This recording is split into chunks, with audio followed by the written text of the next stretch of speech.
사대교회는 부자들이 다니는 교회입니다. 부자 동네입니다. 여러분 그리스 신화에서 그 마이다스 손이라고 들었을 겁니다. 미다스, 마이다스. 손에 대는 것마다 황금으로 변하는 이야기가 이 사대 지역의 배경을 두고 있는 겁니다. 이 도시는 황금 도시입니다. 금이 많습니다. 금화를 만든 도시라 그래요. 지금 은화, 금화 이렇게 지금 우리 동전하죠. 우리나라에서 그 100원짜리 동전하고 500원짜리 동전을 뭐라고 하죠? 동전이라 안 그러고 뭐라고 하죠? 백동이라. 근데 이 사대라는 뜻이 그 사리데스, 살아있다는 뜻입니다. 남은 자 이런 뜻인데 영적으로 보면 반대입니다. 영적으로 보면 죽은 교회입니다. 사람들이 부자고 잘 살고 잘 입고 잘 먹고 잘 지냅니다. 육적으로 보면 살아있는데 영적으로 보면 죽은 도시라고 책망을 듣는 도시입니다. 사실 세상에서 잘 나가고 세상 물질을 추구하다 보면 하나님의 영적 세계하고 멀어질 수가 있습니다. 앞에서 얘기한 것처럼 그 마이다스 손 왕이 있었는데 금을 좋아했습니다. 그 얘기는 돈을 좋아했다는 거예요. 부자가 되길 원했죠. 당연히 부자가 되면 좋죠. 왕이 돈이 많고 재력이 있어서 백성을 등 따스고 배를 불릴 수 있는, 그리고 국방을 튼튼히 하려면 다 재원, 돈이 필요한데 여러분들에게 소원을 한번 묻겠습니다. 여러분들에게 원하시는 게 뭘까요? 이렇게 물으면 사람들마다 다 다를 거예요. 아프고 병든 사람은 건강을 위해서, 그리고 가난하고 항상 이 채무 문제 때문에 시달리는 사람은 돈이 좀 많아서 그런 얘기를 할 수 있지 않겠습니까? 또 명예를 원하는 사람도 있고, 또 정치권에 입문하고 싶죠. 다음 달 4월 10일 총선 때문에 온 나라가 정치 관련해서 여러 가지 뉴스가 많이 생산되고 있습니다. 그 중에는 이제 국회에 나가겠다는 이제 공천받고 또 선거에 임하는 그런 사람들의 모습을 볼 수가 있는데 다 원하는 게 있습니다. 오늘 같이 식구들하고 같이 식사하면서 이런 얘기를 해봤습니다. 각각에게 지금 현금 10억이 생기면 뭘 하고 싶으냐 그랬더니 제 아내가 비밀이어서 말할 수가 없다고 그러더라고요. 비밀이 있는 거예요. 사실 뭐 인정해요. 비밀이 있어요. 그러면 1, 2, 3은 이야기하지 말고 4, 5, 6을 한번 얘기해 보라고 얘기를 했습니다. 1, 2, 3은 비밀이니까 얘기할 수 없고 4, 5, 6으로 이제 네 번째, 다섯 번째, 여섯 번째 이렇게 쓰겠다 하는데 사람들이 의외로 그 큰 돈이 생기면 그 돈을 어떻게 써야겠다는 생각이 없어요. 막연히 그냥 돈이 있으면 좋겠다 이런 생각이지, 어떤 큰 돈이 생겼으면 이 돈을 내가 평상시 하고 싶었던 일이 어떤 일을 해야겠다는 1, 2, 3, 4, 5, 6, 7, 8, 9, 10 이게 있어야 됩니다. 그래야 그 돈이 나오면, 그 돈이 생기면 그 돈을 쓸 수가 있어요. 우리 그리스인도 마찬가지예요. 그게 없이 그냥 막연히 잘 살았으면 좋겠다, 복을 받았으면 좋겠다. 근데 그렇게 하지 말고 좀 구체적화 시키라는 거예요. 그러니까 디테일이 살아있어야 돼요. 두리뭉실하면 곤란합니다. 하나님은 의외로 이 두리뭉실한 것보다는 구체적인 걸 좋아한다는 거죠. 내가 몇 년도까지는 이 일을 완성하고 싶다. 올해는 이 일을 꼭 끝내고 싶다. 이런 게 있어야 일을 하지, 그냥 어제나 오늘이나 내일이나 다 똑같다 이렇게 살면 10년, 20년을 살아도 별로 나아지는 게 없습니다. 세월만 보낸 모양이 되죠. 이 사대교회는 이제 넉넉하게 돈이 많다 보니 이제 아쉬울 게 별로 없습니다. 여러분 부자를 원하시나요? 부자에게 한번 물어보십시오. 행복하냐 그러면 아마 대부분 부자라서 행복하다고 생각하는 것보다는 그게 중요한 게 아니라 그 채워지지 못하는 그 어떤 것 때문에 힘들어하는 경우가 있습니다. 신앙인들도 마찬가지예요. 기도해서 기도 응답이 되어지면 그 다음부터 이거 어떻게 살아야 할까, 뭘 해야 할까, 이 그림이 안 그려져서 방황하듯이 사는 경우가 있습니다. 그래서 이 사대교회, 현대 우리의 삶을 반영한 교회가 아닐까 이런 생각을 할 수 있습니다. 그러니까 부자고 성도들도 다 잘 되고 풍성한 가운데 영적으로 굶주림이 있는 거죠. 사람이 보기에는 건강해 보이지만 건강하지 않은 사람들이 있습니다. 요즘에는 이제 그 운동에 대한 중요성을 이야기하는데 그 운동에서 가장 중요한 부분이 근육입니다. 그래서 근육을 어떻게 강화시킬 것인가. 이 근육도 보니까 코어 근육이라 해서 중심이 되는 근육이 있습니다. 사람의 몸과 마음과 영혼을 다 통합해서 보면 이 육체적인 이 건강을 우리는 의미부여를 하는 시대가 됐습니다. 근육이 약하면 뼈, 관절 이런 부분이 다 허약해질 수밖에 없죠. 그래서 근육 강화 운동을 하는 일을 하는데 우리 영적으로 보면 영적 근육 강화 운동이 필요한 시대를 살고 있습니다. 그러니까 허우대는 멀쩡한데 영적 근육이 약해서 무너지는 신앙이 무너지는 사람들이 종종 우리 주변에서 볼 수 있기 때문에 그렇습니다. 여러분 혹시 루게릭병이라고 아실 겁니다. 근육이 위축돼서 근육이 점점 빠져나가면서 그 나중에는 몸이 바짝 마르고 숨쉬기도 어려워져서 죽는 병입니다.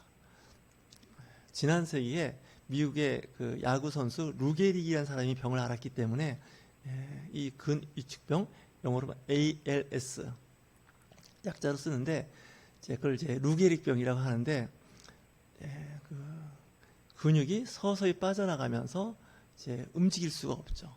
여러분 잘 아시겠지만 스티브 호킹이라는 사람 이론 물리학자하고 지난 세기에 천재 과학자였던 사람도 나중에 휠체어를 타고 이제 생활했고 결국 그 사람도 생활을 떠났지만 그 사람이 앓고 있는 병이 루게릭병입니다. 여러 가지 병이 있는데 서서히 근육이 빠져가서 움직이지 못하고 나중에 어느 정도가 되냐 숨을 못 쉴 정도로 근육이 다 빠지면 숨쉬기 어렵습니다. 호흡은 폐로에서 횡격막에서 호흡을 하는 것 같지만 사실 주변 근육이 도와줘야 되거든요. 그러니까 서서히 죽어가는 거죠. 영적 세계도 마찬가지입니다. 이 풍성하고 여유 있는 이런 생활이 자기도 모르게 영적 근육이 서서히 빠져나가기 시작하는 거예요. 몰라요. 그리고 막을 길도 없어요. 그렇게 되면 어떻게 된다고요? 죽는 거예요. 영적으로. 그래서 이 사대교회에 대한 질책이 이제 내가 살았다는 이름은 가졌지만 죽은 자다. 이렇게 이제 책망을 듣게 되는 겁니다.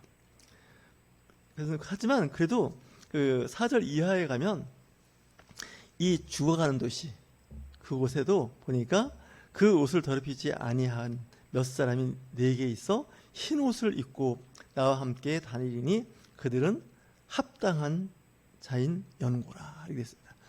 죽어가는 도시 가운데서도 그래도 몇 사람들은 자기의 신앙을 잘 지켜나가는 거죠. 그래서 흰 옷을 입었다는 것은 하나님 나라의 백성이라는 것이죠. 과거에 어느 한 분이 그림을 잘 그리는 분이 있었는데 이제 교회 단체 사진을 찍었어요. 근데 단체 사진을 찍었는데 그분이 영적인 눈이 뜨여졌을 때 보니까 일부 사람은 그 빛나는 사람이 있어요. 밝게 빛나는 사람인데 일부 사람은 얼굴이 시커먼 거예요. 큰 교회에도 가봤더니 그 중에 일부만 빛이 나는 사람이고 나머지는 다 시커매요. 그러니까 영적으로 죽은 거예요. 얼굴이 광채가 나고 맥박이 뛰고 호흡이 있는 사람은 살아있는 거고 마치 좀비처럼 왔다 갔다 하는데 영혼이 없는 사람들이죠. 그래서 잘못하면 이 교회에 이 좀비 같은 신자들이 있을 수가 있어요. 성도라 하나 성도가 아니에요. 신자라 하나 신자가 아니에요. 그 안에 성령이 그 사람의 영이 역사하지 않는 거죠. 하지만 그 가운데 일부 사람들은 보니까 흰 옷을 입은 사람이고 이 이름이 그 사람들의 이름이 하늘나라의 생명책에 기록이 되어 있다는 거예요. 그리고 그 이름이 그대로 유지되는 것이죠. 생명책에 이름이 기록됐다는 것은 하늘나라의 멤버십, 시민권을 갖고 있다는 거죠. 이 시민권은 자기가 한번 취득하면 영원히 시민권이 될 수도 있지만 잘못하면 이 국적을 박탈당할 수도 있다는 거 생각해 보신 적 있으신가요? 우리 신앙도 마찬가지입니다. 내 이름이 하나님 나라의 이름이 기억되게 하여 주옵소서. 그건 뭘까요? 기록되어 있다는 것이죠. 재밌는 일화이긴 하지만 사람이 천국에 가면 하늘나라에 가면 거기에 큰 책이 있는데 생명책이 켜 있다는 거예요. 펼쳐 있는데 이제 가서 얘기할 거 아니겠습니까? 다 알겠지만 윤철종 했을 때 그 이름이 이제 가나다라 순으로 되어 있는지 ABCD 순서로 되어 있는지 모르지만 그 이름을 천사가 확인한다는 거예요. 어떤 분들은 천국의 열쇠를 베드로가 갖고 있으니 베드로가 확인한다는 거 아니겠습니까? 그래서 그 생명책에 이름이 있으면 그는 천국 백성이 된 거예요. 들어갈 수가 있어요. 여러분들 해외 나갈 때 그 나라의 입국 심사를 받을 때가 있습니다. 공항에 내리면 입국 심사를 하죠. 그때 여권을 보여주면 요즘엔 컴퓨터로 조회를 합니다. 옛날에는 다 번호를 이렇게 숫자를 입력했는데 요즘은 이렇게 스캐너에 딱 대면 그 국적이 확인이 됩니다. 국제적으로 확인이 됩니다. 이 사람이 어느 나라 사람이고 나이, 성별 관련된 것이 다 이제 확인이 돼서 이제 입국을 허락을 하면 그 나라에 들어가는 겁니다. 반대로 나갔다가 자기 나라 모국으로 들어올 때도 어떻게 해요? 똑같은 과정을 합니다. 내가 얼굴도 한국 사람처럼 생겼고 한국말을 하고 뭐 한국의 지인들, 친구들이 있다 해도 입국 심사할 때 미안하지만 기록이 없습니다. 나 한국 사람이라니까요. 저 김포 산다니까요. 저 몰라요? 알 것 같긴 한데 근데 기록이 아무것도 없습니다. 그러니까 곤란합니다. 다시 확인할 테니까 저조가 좀 확인할 테니까 뒷사람 많이 서 있으니까 이렇게 이제 할 수 있어요.